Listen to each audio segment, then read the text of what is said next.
Welcome to P Passionate W World, R Radio N Network, LLC, a multimedia company. Ann Arbor, Michigan, Boston, Massachusetts, Liverpool, England, Melrose, Florida, Los Angeles, California, Fullerton, California, Washington, D.C., Chicago, Illinois are one of the many broadcast homes of PWRN, a multimedia company. The world in your hands. And now, without further ado, let me present to you one of our many hosts and their programs. This episode was recorded before the stay-at-home order. Hope you enjoy it. Stay safe. Stay home. Welcome to the Energy Stoners Cafe. My name is Toni Quest, and I'm really happy that you're here. I like to interview the most interesting people I can find on the planet. So grab a cup of coffee, sit down, relax, and listen. You're going to find that these guests are so intriguing, you'll wonder why you didn't know about them before. I'm really happy to be here. I'm really happy you're here with me because I'm always thrilled because I have you and I always have a fantastic guest, somebody very interesting. Tonight, I have a yoga instructor. Her name is Karen Faulkner. She has a yoga company that's called Innerbeingyoga. I'm really anxious to talk with her about this because she'll be telling us a little bit about her work with adults with special needs population and how she got into this field. I'm always curious about how some people pick their fields of endeavor. And as we all know, yoga is something that could be very helpful to all of us. It's about the Eastern thought. I'm going to ask her about that. Welcome, Karen. Thank you for being here. Thank you for having me. Thank you so much. Yes. Pleasure to be here. So how did you get into this field? It sounds like you're working with different learning populations. And what is the premise? What is your mission with Innerbeingyoga? And what sets you apart? So I've been in the dental field for over 25 years. Mm-hmm. I deal with patient care every day, catering to the patient, their wellness, their needs. And I was an avid runner for a very long time. And you don't have an outlet to release. Sometimes you get stuck. And so I stopped running. I thought that I needed a place to just be quiet. And so I've always been into fitness, running, spin, different type of exercise classes I would dabble in here and there. But, life got really busy. But I found this one yoga studio in Peekskill in 2014. And I attended this one class every Wednesday at 6 o'clock. And I found that for the first time in my career, I had to turn my phone off. And it was interesting to me because technology, we're always needing to know. We're always being needed or asked for. And for that 1 hour and 15 minutes, I was able to just be. I was able to quiet my mind and just focus on myself. And so as I attended these weekly classes, once a week, I thought to myself, I want to share what I'm experiencing with someone else because this is amazing. And unless you practice it, you really don't understand what I'm feeling, the experience that I'm sharing with myself. And so I always say that yoga is a personal practice. It's not about coming together and doing handstands and out of range poses and things that we look at, wow, is that a yoga pose or are you trying to be an acrobat? Which one is it? I thought that yoga for me helped me quiet my mind. Yeah. And the name Innerbeingyoga came to me because we're called human beings, right? But Yes. We're always doing. So this was a chance for us to just be. So you come to class and you go inside yourself and you just be. And that's where I came up with the name Inner Being, because it was a safe place that I wanted to create for anyone and everyone that needed a timeout. So in the poses that one would do when they're doing like practicing yoga, it is about the being. I'm not going to say I'm like a yoga expert, but I know that once you learn the poses and you do the poses, it does force you to think about what you're doing with your body and how you're doing it. And there's something that happens in the mind. I know it happens, but I cannot articulate it.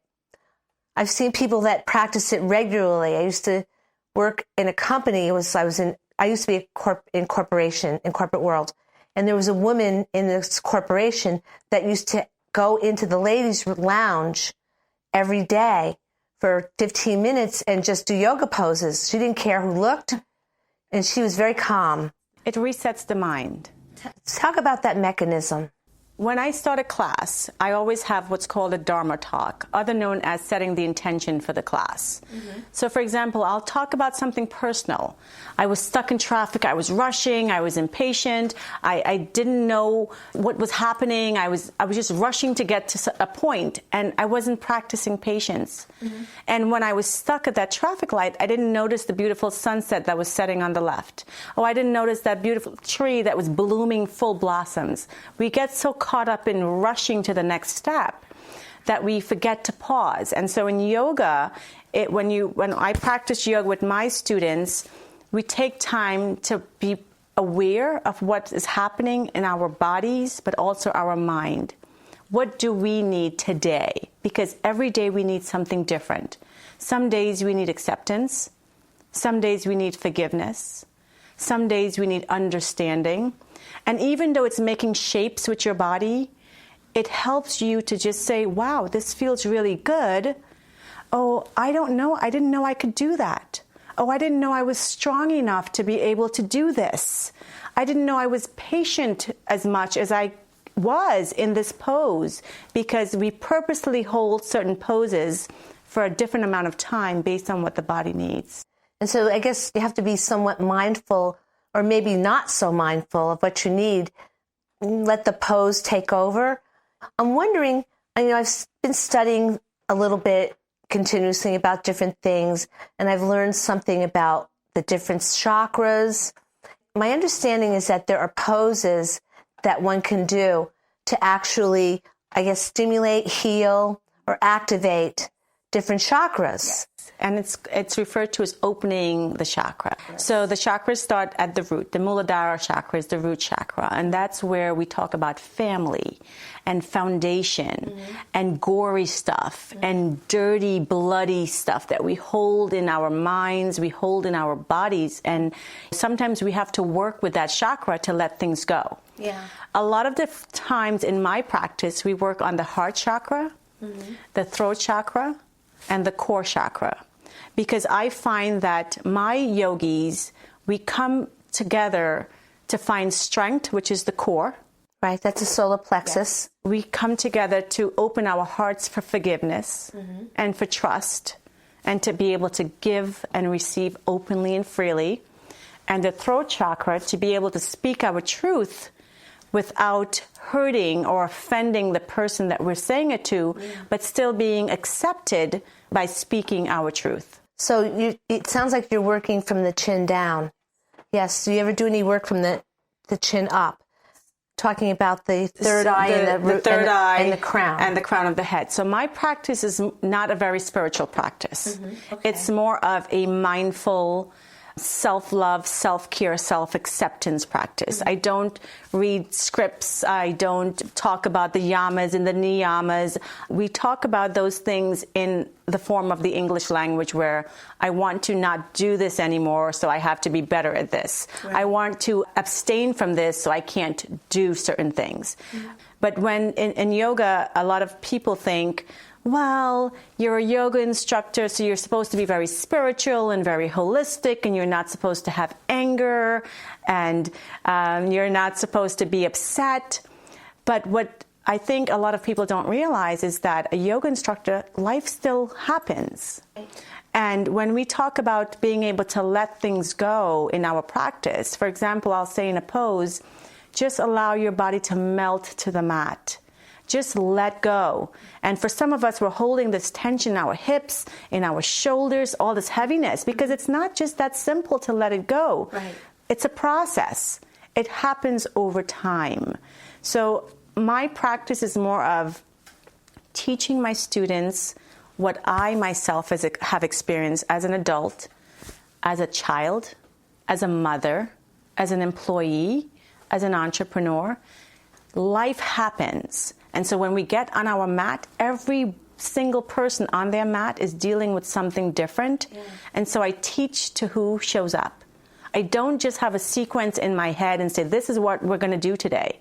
If I have 6 people show up and I can feel the energy in the room where someone's feeling agitated or someone's uncertain or someone's nervous, I cater to poses that help to bring balance back to their bodies, to help bring confidence back to their minds and their soul. So my practice is simply about wellness. So different populations. I like to talk about different learning populations. Now, I understand you work with children and adults, and you also work with special needs individuals. Yes. Now, tell me, I'm really curious about the special needs individuals. Like, what do you do with them? What kind of special needs are there? Because there are people that have physicality that might sort of be a detriment to the things they're trying to do. So how this whole children yoga evolved, because I have a home studio in Peekskill. Okay. I teach adults there. I hold classes on Tuesdays and Saturdays, and my population is 40 and above. Okay. And our bodies are different. Last September, I saw that the Peekskill's middle school was holding their first ever Saturday Academy. And it intrigued me because both my sons, I have 2 teenage sons, and they both attended the Peekskill School District all the way up to the middle school. Right. And so I decided I wanted to go and see what this was all about because this was brand new to the community. I walked in, and my business partner, Annette, she walked up to someone who was in charge of the program and said, oh, you know, Karen's a yoga instructor. And the next thing you know, I was being approached to, would you like to teach a yoga class with us? Mm-hmm. And I said, absolutely, I will do it. I will volunteer my time 1 Saturday a month. I would love to be a part of this. It's bigger than I thought it would ever be. One Saturday turned into a pilot program at the Hillcrest Elementary School. Nice. And then I got presented with an opportunity to do a special needs class on Wednesdays at Uriah Hill Elementary School at 4:30. And I was overwhelmed with the feedback. I was overwhelmed with the need for wellness in our community because I never thought it was something that our children would be open to. Can I tell you? I teach from pre-K to the high school. I am in every single building. We have 6 buildings in the district, in the Peekskill City School District. Every Friday, which is my day off from dentistry, I rotate from building to building, and I am there from 8 a.m. to at least 2:33 p.m. I have an assistant. Her name is Catherine, who is amazing. She's bilingual. She's wonderful with the kids. She has over 40 years of experience with child care. Mm-hmm. So she is an amazing asset to me. I couldn't do this without her. But seeing the response that I get from the pre-K, we were there 2 weeks ago, and at the morning announcement, the principal announced it's Friday yoga. Mm-hmm. And the squeals of joy. Oh, really? The squeals of joy from these 5-year-olds. Wow. It overwhelmed us. They really love it. Yes. Now, the pre-K is one thing. You get to the high school, it's a whole different age group. You're dealing with teenagers who think they know everything. Of course. Right? They do. They think, well, they think right. they do. And so my yoga is not just about poses. It's about communicating. It's an exchange of, today our theme is gratitude. Give me an example how you show gratitude. And people, questions and answers, and we raise our hands and we have conversations. Mm-hmm. And it gets their mind going. Wow. Yeah. This is yoga? I'm wondering if yoga would be, because I've read a little bit about these things, that they've used it. There are some entities, and I'm wondering what your feelings are about that, who have used yoga for students, young students with behavioral problems. And apparently what I've read is that the results are astonishing. The positive results are astonishing in terms of their change in behavior because of the mindfulness of yoga, the stillness. The goal is skip detention, send them to meditation. Something goes wrong in school, you get suspended. What's the conversation that happens before you get sent home? What's the conversation that happens before you come back into the building? What has changed in your mind? Who's talking to our children about behavioral issues, consequences, mindfulness? Think about what you say before you say it, because once you say it, you can't take it back. Awareness, being aware of your body, your personal hygiene, how you present yourself. This is all yoga to me, because yoga is not just about poses. It's about mindfulness, awareness.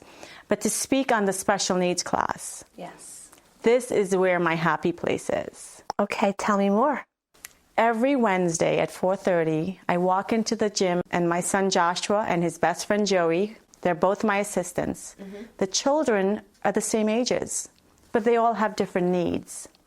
And so they're joined by a caregiver or a parent. They're never alone. Oh, okay. So it's a parent-child or caregiver-child class. And to be able to see the transformation of a child who never thought they can stand on one foot to do a tree pose, to be able to do that 6 weeks later, or with the assistance of one of my student assistants, helping them stand up straight, feel strong like a warrior, and lift 1 foot, maybe an inch off the ground. The joy it brings to them makes my heart so full. Everybody accomplishes. Everybody achieves that certain thing. So I imagine you work also with people or students that have autistic problems. They're on the spectrum, yes. Yeah, right. Yes. Do you ever find somebody's extraordinary at it, being a bit of a savant? I have several participants that simply sit on their mat, and that's their yoga. Okay. I have participants who do their own poses, and that's their yoga. And I walk to the caregiver and I walk to the parent and I say, it's okay. You do your yoga and let him or her do his yoga. We don't have a form or fashion. Everybody's on their mat. They show up every single week, no matter what. Wow. These children show up every single week, and they walk into the gym with big smiles on their faces. They get on their mat, and we don't have to do anything other than some simple stretching, some balancing poses, and then their final pose, which is called Shavasana, other known as corpse pose, is their most favorite pose. Oh, I like that one. You just lay there. They get to, but it's practicing stillness. You're being in complete control of your body. So how many of us can do that?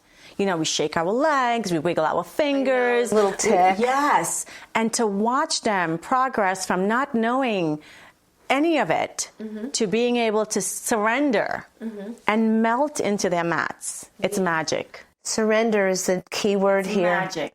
I can imagine this. Now, I'm going to ask you about another population. There's a population of adults, the really older people over 60, 70, 80, 90. I noticed, having worked a little bit with that population, that there's often a stiffness. But every now and then there's someone that comes along that's 99 years old and like Gumby, and they're doing yoga or they're doing whatever they do. Do you ever work with a senior population? I do. That? Yeah, tell me about that. My Saturday class, it's an amazing group of women. And I had one student who started with me a year ago who was not able to kneel. And every photo we take at the end of class, she's on one knee now, a year later. Oh. And it's so impressive to watch. And I've had one student comment on another student's age saying, is she really that age number? And I said, yeah. By practicing and just showing up and doing the best that you can and learning how your body works. Because yoga teaches you to learn this knee is tight, this hip is tight. The left and the rights are never the same. Right. So we might be in a pose where someone can be nice and limber on the right side, but when they go to the left side, it's impossible for them. Right. You learn about your body, and that's what we work with. And our senior population, their class is called chair yoga. Chair yoga, yeah. There's restorative yoga. There's also, I'm adding to my calendar, yin yoga and Reiki. What is yin? Yin yoga is a type of yoga where you hold the poses for a much longer period of time. So I'm a vinyasa instructor. So we move quite fluidly. It's we build heat. Mm-hmm. So we warm up, and then we build heat, and then we cool down. Mm-hmm. Yin yoga, this special instructor that's going to be joining Inner Being Yoga's team, she's getting certified in the next week or two, and she will be practicing with our students, teaching them how to be patient with their bodies. Oh. Teaching them how to be patient in poses and not running, because sometimes when we don't feel comfortable, we begin to run and we pull away, mentally and physically. And this teaches the body how to just surrender. Mm-hmm. And that's the different aspects of yoga. And I want to build that into my practice. I want to build that into the Inner Being schedule. So we offer to everyone what everybody's looking for, a variety. So do couples do it together? Tell me, I can imagine couples going to see you and doing the class together. So mother, daughter, lovers, husband, wife. So I've had all of the above. Last Saturday, I had a mom come in with her college daughter who's been visiting. Oh, that's nice. I've had husband and wife come in. I've had partners come in. It's not a regular class, but they'll come to try it together, and then they're like, okay, you stay, and I'll just go watch the kids. Mm-hmm. But to see the bond, to see the trust that you build, because you're wondering, is he stronger than me? Or is she more limber than I am? Can she do the pose better than I am? But we create a very non-competitive space. This is not about who's better, who's stronger, who's more agile. This is about wellness. This is about self-love. This is about self-acceptance. Accept where you are right now. And this is about just being able to be you. I think from what I've been also reading is that the medical community is taking it more seriously, because I know that they have added Reiki to part of the protocol with cancer treatment. I've heard that there's some organizations that offer what you do to help people that are actually going through some kind of a medical, I don't want to say crisis, but challenge. Yes. A lot of times people have sports injuries. Do you ever work with them? I have not worked with anyone with sport injuries, but I have worked with hip replacement students. Oh, okay. I've worked with knee replacement students. Mm-hmm. I've worked with rotator cuff surgeries students. So I've had a combination. And that's the first thing I ask. Are there any injuries in the room? Yeah. And then you know what poses to allow someone to go into, because the last thing you want is someone to get hurt. There are a lot of people, many people getting replacement surgeries for joints. I imagine that must be a big part of your clientele. It's evolving. Mm-hmm. One thing that I've found is that anyone with... You're going to say chronic illness? Right. Anyone with something like that, they first need self-esteem. Because after a major surgery, people lose that confidence and that self-esteem. Okay. And how am I going to rehabilitate myself from this? Right. What am I going to do other than PT and OT? Wellness, mindfulness. And when your mind gets stronger, your body gets stronger. Right. And that's what I've learned personally. So it sounds like it's an excellent supplement to PT and OT, meaning physical therapy, occupational therapy. For instance, you talked about shoulder replacement. I once had a shoulder injury, and I don't want to say anything against physical therapists, because I went to physical therapy and it worked. Right. But what it didn't eliminate, it gave me the range of motion, but it did not alleviate the pain. And I have found, because as a runner, I always have neck and shoulder from, pounding. You're pounding on the pavement. You have that chronic pounding in the neck and the shoulder. Yeah. I have found through yoga, stretching. Yes. Allowing my body to just settle and surrender has helped me tremendously. Surrender. Tremendously. Yeah. Tremendously. It's so... Doctors are recommending yoga as a way to help the body flow and be more fluid and be, instead of going to the gym and being on a treadmill or being on a bike. I'm not saying anything against it. I'm simply advocating for the wellness aspect of yoga, where it allows you to be in tune with your body. I know that, because you mentioned a couple of different types of yoga. I'm familiar with power yoga I used to do, because it was contrary to what you discussed. It's 30 minutes, not even 25 minutes, and I'm done. But something, it created a beautiful body for high power. Yeah, very high powered. At 51, I had a better body than I ever had. Really, it's true. It's true. So much so, I developed such a great body that I remember I posed for a book naked, and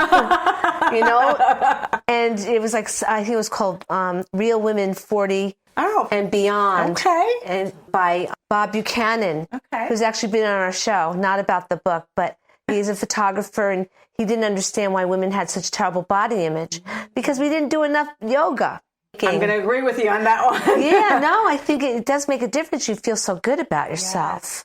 When you leave my class, you leave with this sense of self. You leave with a sense of, I did this for me, not the person next to me, not the person in front of me, not the person behind me. I did this 1 hour, 15 minutes for me. And I feel good. My body feels amazing. My head is light. My mind is just easy. And I just can't wait to flow through my day. Well, I'm gonna tell people to go to your website, which is www.innerbeing.yoga. innerbeing.yoga. Yes. My studio is located in Peekskill, and at my home studio. It's on my website. Okay. Class schedule is also on the website as well. First class is always free. Because I want people to come and try it out. No, you don't have to be committed to anything other than a free class. You refer someone, you also get a free class. And yoga, for me, makes my heart happy because it's giving something to someone that I was missing, and I just want to pay it forward. There you go. Yes, and I guess you need to get in the chair if you're doing yoga. You're not afraid of anything. Yeah, the drill won't bother you. Nothing. I know. I teach my patients how to breathe. Yeah, breathing is key. Yes, breathing makes psychic. But anyway, yoga. Yes. Come join me sometime. I think I will. You should. It'll be fun. I've done it before. I just haven't done it recently and getting a little stiff. I can loosen you up. Come see me. I used to be like Gumby. I know what do they say? The muscles have memory. Yes, muscle memory. Well, thank you so much, Karen. This was really great. And I'll tell the audience, it's Karen Faulkner, Inner Being Yoga. Check her out. She knows her stuff. And look at her. She's beautiful. What the heck? Go get beautiful. Take her class. And come back to see me again. I'll have another amazing guest. I really love this job. I just can't get enough of it. Thank you so much for joining. Bye-bye. Thank you for listening to the Energy Stoners Cafe. Thank you for listening to Passionate World Radio Network, a multimedia company. You can listen to this program all over again at PassionateWorldRadioNetwork.com, Facebook.com/PWRN, Twitter.com/PWRN, GooglePlus.com/PWRN. Distinguish yourself from the ordinary. And remember, please keep listening.